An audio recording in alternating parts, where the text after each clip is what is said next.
Behold, the very first portable racing simulator that goes from this into this. This here is the FGT LITE, a brand new racing simulator by Next Level Racing, in which it's a fully modular, fully foldable racing simulator that allows you to go ahead and create a variety of different creations, from a regular car like this into an F1 car, as well as among other things that you can think of. Now it also has different attachments allowing you to go ahead and put a shifter, a handbrake, and just about anything else that your heart desires. Now in this episode here, we'll be unboxing it, trying it out, and seeing exactly what it's all about. So without further ado, let's go ahead and rewind and go ahead and get started.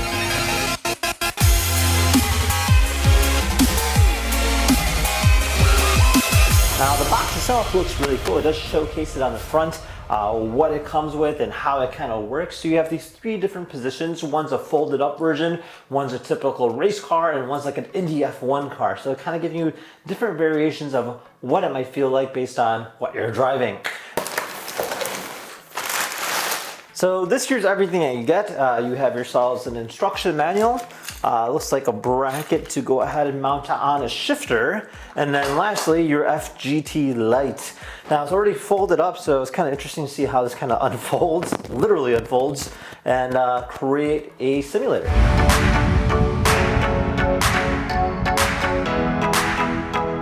So you can see the way it pivots. It's got like almost like a gear system going, and then you find that right angle. So in this case here, we kind of want it at that.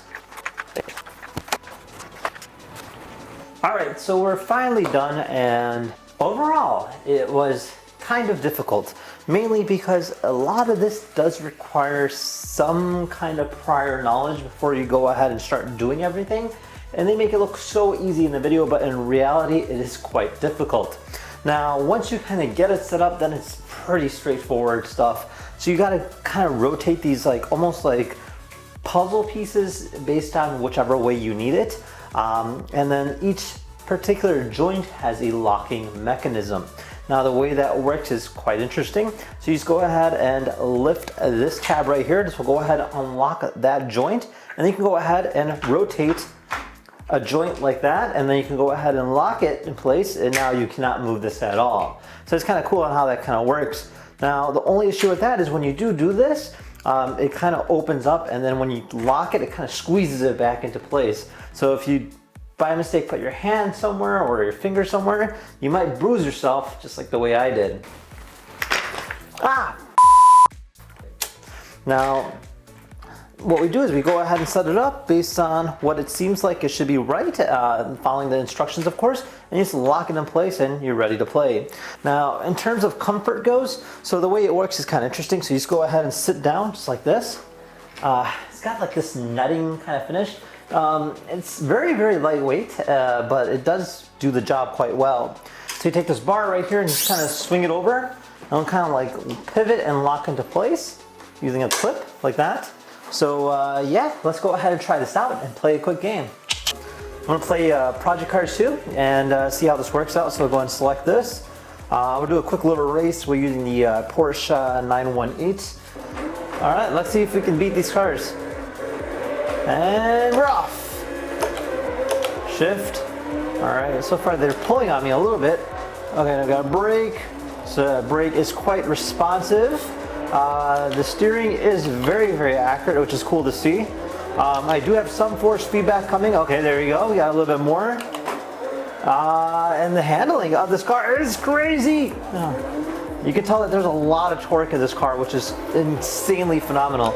Now, this car here is probably one of the more funnest cars in the whole entire game, personally speaking. And I think it's actually pretty cool the way they designed it. Alright, so let's see if we can pass off this guy. There's a lot of turns, but this definitely is giving us a test on how the force feedback works. So I do have some resistance, which is cool to see. And I have a lot of elbow room, so I can maneuver myself. I'm not really feeling restrained at all in terms of like any of the other simulators. And I like that a lot, especially based on the way the design is set up. I mean, it feels really lightweight, which is really great. And I'm actually pulling on the steering wheel a lot. and it's actually holding it quite well together, both with the pedals as well. Again, everything is adjustable based on whatever you like. So if you're driving an F1 car, which we will be doing, you'll be able to see a big difference. You do have a lot of flexibility, and then you can add a shifter here as well in the corner. You can add something else on the left-hand side based on whatever you want, a handbrake, I guess you could say. Do some nice drifting action. And yeah, kind of gives you an idea what that's all about. Now, let's go ahead and fold this thing up next and try changing it around and making it into an F1 car and see how that plays out. So we have the F1 layout ready to go. I got it ready in the Daytona racetrack. I'm gonna go ahead and start and try this out. Okay, sweet. It's actually a lot of fun. All right, so trippy. Whoa, look at that cone.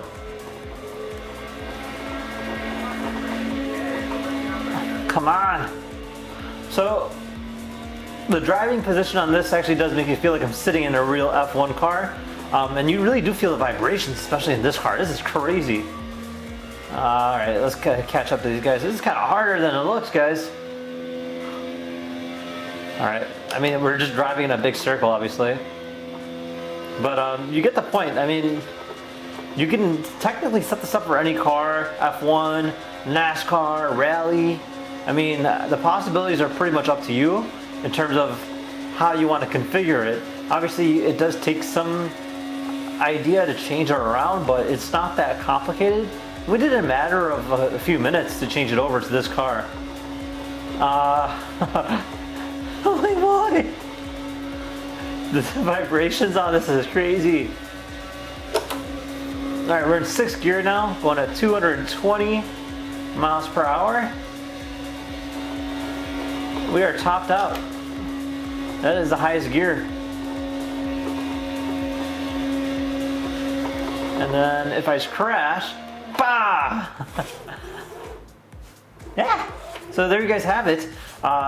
This here is the F1 car. Very fun stuff. Let's just say we're done with this, and now we want to go ahead and fold it up. So let's go ahead and try this out and see how this all plays out. Which goes down like that.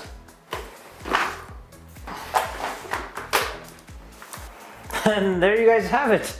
It is compacted. So you can go ahead and like store this anywhere and move it around. It's not too heavy. It's literally the weight of the steering wheel and the pedals, but yeah, pretty fun stuff. Now, if you guys had any questions about it, feel free to comment down below. Otherwise, thank you guys for watching. We'll see you guys next time. Take care now. Bye-bye.